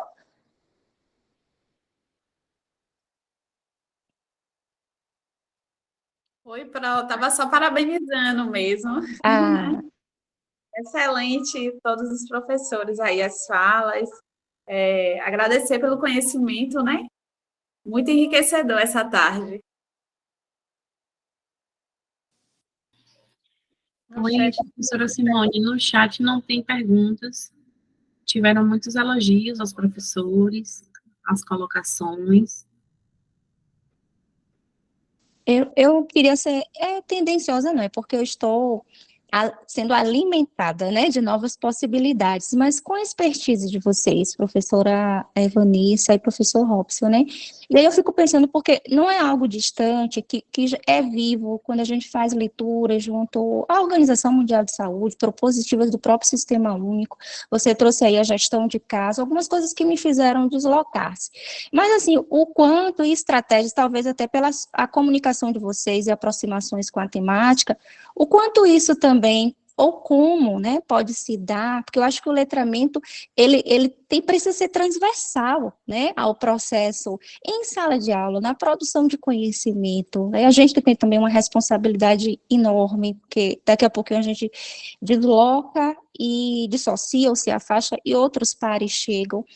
Mas como vocês têm percebido isso? Já levantei aqui todos os materiais, porque eu vou precisar fazer outras leituras com aprofundamento, mas eu fiquei aqui, até com uma responsabilidade social, porque eu acho que isso é fundamental. Como levar para outros pares, né? E poder compartilhar, porque é algo que já está dito, mas que com certeza a nossa prática ela ainda é um pouco distanciada, né? Eu não sei se vocês, com certeza já devem ter se aproximado até de pesquisa pelo grupo aí coeso, amplo, com expertise na área, mas para o processo formativo, como é que vocês têm acolhido ou percebido essas discussões? Bom, primeiramente, Simone, o que a gente observa é que os congressos agora, esse tema está sendo muito pesquisado e muito debatido em várias áreas. Então, é na cirurgia complexa, é na diabetes, é na hipertensão, é na gestão de qualidade dentro das unidades. Então, esse processo, ele está caminhando gradativamente, ele está tomando uma forma e uma divulgação maior. o que nós não podemos perder nessa caminhada é a essência disso, do que é realmente o letramento em saúde, ou a literacia em saúde, não se perder em vieses, porque às vezes nós queremos fazer tudo e acaba não fazendo nada, né? Então, manter essa essência do que é realmente o letramento em saúde, o que consiste nisso e executar. Porque ele é uma ferramenta que pode usar em várias áreas, cirúrgica, clínica, na atenção básica, e trazer isso à tona, trazer essas discussões, como o que nós estamos fazendo nesse momento, de refletir sobre esse processo, e entender que ele também é um fortalecimento para nós, enquanto enfermeiros, no nosso processo, enquanto gestor, enquanto cuidador, ou como executor do cuidado, ele é fundamental. Então, o que nós vemos hoje é isso, tem muitos artigos sendo publicados sobre essa temática, e nos congressos que eu participei, há várias pessoas fazendo mais pesquisas envolvendo esse tipo de abordagem. Eu não sei se o Robson, o que você pode contar. Eu concordo, Vanessa, e até uma discussão que esses dias eu tive com a professora Fátima, né? Às vezes a gente tem que ter um cuidado quando surgem temas novos, né? Porque senão a gente acaba banalizando, assim como né, a gente vem de uma história onde, ali nos anos 90, 2000, as pesquisas qualitativas na enfermagem eram pesquisas, né, preponderantes, assim. E hoje a gente vê que as revistas já não querem publicar muito qualitativo, né? Né? Então, assim, as pessoas querem evidência. E aí o nosso receio justamente é esse, né? Hoje são diversos instrumentos aplicados à avaliação do letramento em saúde, né? Nos diversos públicos, a odonto está usando bastante, né? Na enfermagem, para a questão da mulher, tem instrumentos generalistas, enfim. Mas o que a gente não pode perder é utilizar esse dado somente pelo dado, né? Na Europa, muitos países já têm muito bem definido qual é o letramento da população, né? Espanha, Portugal. Aqui no Brasil, a gente tem um país imenso, né? Culturas diversas, e ainda a gente não tem uma pesquisa nacional sobre a avaliação do letramento dessas pessoas, mas não dá para a gente analisar o dado só pelo numérico. Eu acho que a gente não pode perder isso, né? E porque existem diversas práticas e diversos entendimentos. O Brasil é muito rico em questões culturais, então nós temos que nos aproximar disso, né? Porque a gente está falando de letramento, é conhecer as pessoas, conhecer os seus modos, né? E para a gente traduzir isso para melhorar a sua condição de saúde, a gente não está negativando aquilo que a pessoa acredita ou a sua cultura, né? Fora do país tem muitos estudos falando sobre populações específicas, né, na Austrália, se eu não me engano, né, os aborígenes, né, que são pessoas que vivem remotamente, de uma localidade muito mais remota, né, e aí nós também temos que entender isso, né, o modo que essas pessoas vivem e traduzir esses dados, né, não apenas pelo número, eu acredito que seja isso. E aí eu tenho medo, né? O meu receio é esse, que daqui um pouco comece a explodir muitas pesquisas sobre letramento, mas só sobre uma avaliação quantitativa, sem um aprofundamento sobre quem são essas pessoas, né? E o que é importante para realmente transformar realidades, né? E não é transformar negativando o que as pessoas têm como base, né, de conhecimento. Assim, só para complementar, você só levantar o letramento da pessoa e você não fazer nada, não compreender o contexto dela, é um dado que não é que não tem valor, mas é um dado que é fraco, é frágil. Porque quando você trabalha com letramento, você vai trabalhar com crenças e valores desse indivíduo, independente da minha teoria, meu modelo teórico que eu utilizei, independente dele, as pessoas são permeadas por esses valores. Então, se você não fizer uma análise profunda em relação a isso, o que leva ela a ter determinadas... por que ela tem determinadas condutas, ou o que essa compreensão dela, por que ela não compreende de outra forma aquela informação, o que bloqueia essa compreensão. Você acaba ficando só com um dado vazio, um dado quantitativo, porque ele é uma ferramenta de score, então você consegue levantar um dado estatístico, mas, entretanto, você não vai na raiz, você não vai além disso, e aí você não faz a mudança. O objetivo da utilização do letramento é a mudança desse indivíduo, para que ele consiga se tornar apto a tomar as decisões ou participar do processo decisório. Nós paramos de ser o detentor do conhecimento e passamos agora a dividir isso, a trocar informações, porque a gente aprende, é uma troca contínua. Então, é essa mudança que tem que haver na cabeça de todos. Isso vai da medicina, da enfermagem, da odontologia, de todos os profissionais que estão na saúde. Nós não temos todo o conhecimento. O que ele tem do conhecimento simplório dele, coloquial, também é importante e também vai fazer parte do tratamento. E nós bloqueamos. Então, a nossa preocupação mesmo é isso, fazer só por fazer, você rotular uma população e você não ir a fundo no que realmente faz com que ocorra essas tomadas de decisões, ou por que ele não tem um letramento crítico em relação à saúde, porque ele não vai em busca das informações em saúde. Quais são os nós críticos que tem dentro desse sistema que impede que ele faça isso? Então, tem que ter uma análise bem mais aprofundada, né? Até mesmo, né, só para completar o que a Vanessa vem falando, nós estamos desde 2019 trabalhando com letramento em saúde em nosso grupo, e aí nós temos não só trabalhado única e exclusivamente com letramento, mas a Marta, é uma pena que a Marta não pôde estar aqui, a Marta tem uma fala fantástica com pessoas privadas de liberdade, que ela trabalha com a teoria salutogênica, junto com letramento em saúde, né, então, assim, fantástico, a Vanessa trabalhando com as questões de crença, e eu agora trabalhando com a questão do apoio social, né, então, nós estamos casando o letramento em saúde com outros referenciais teóricos, para que a gente tenha mesmo uma visão mais assertiva, né, ampla, né, não assertiva, mas talvez ampla, desses fenômenos que temos pesquisado. Oi, professores. Mauro Félix pergunta se o link das teses pode ser compartilhado. As teses foram depositadas, né, em algum local?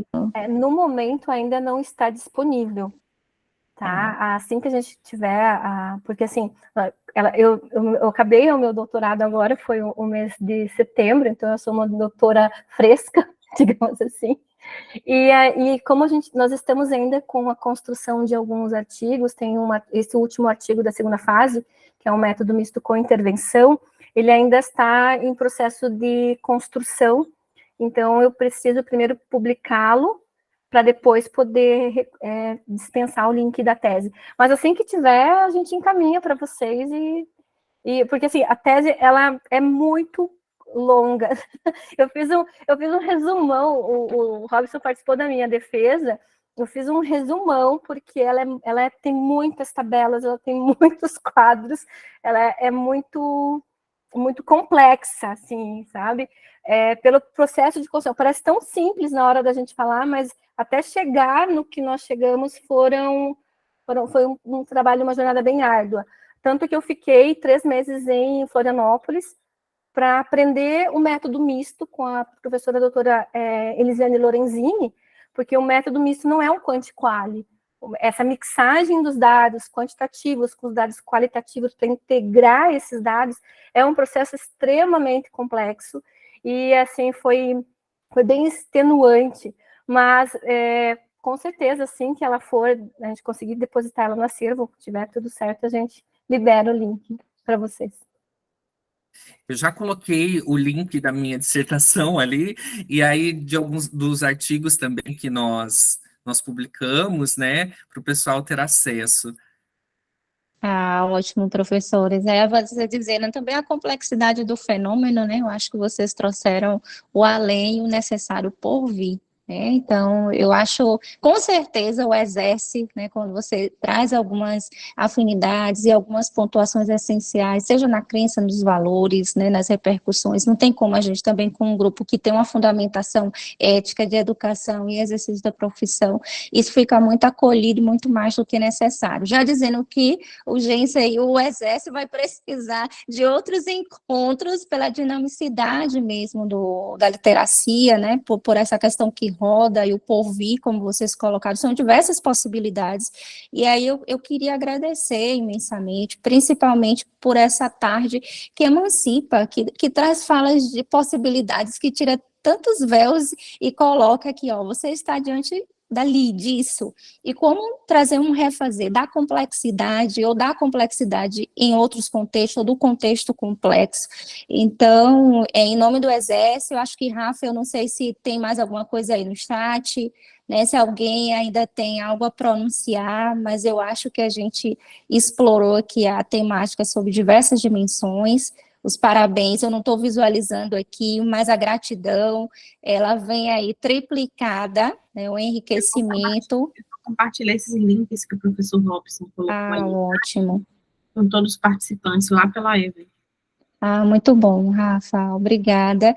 E é só gratidão, tá, professores, pela disponibilidade, pela oportunidade de identificação e reconhecimento. Para mim, foi um desafio, mas, assim, tudo que é novo e que traz essa provocativa, eu sou uma pessoa muito curiosa, e quando eu passei a ler, já tinha lido alguns materiais do professor Robson, e passei a ler, eu fiz assim, ó, tem algo que é vivo entre a gente, que talvez a gente distancie e só fala, né, como a professora Vanessa colocou, eu sei que a temática, ela é emergente, isso é fato, mas ela tem sido traduzida e colocada e pautada, mas eu acho que nada melhor do que ouvir de pessoas que vivenciam e deslocam a gente para a possibilidade de mais respostas, de transformações, de acompanhamento, e perceber que isso aí vai rodar, vai perpetuar, e vai requisitar da gente novas práticas e qualificação do cuidado. Então, foi uma imensa tarde,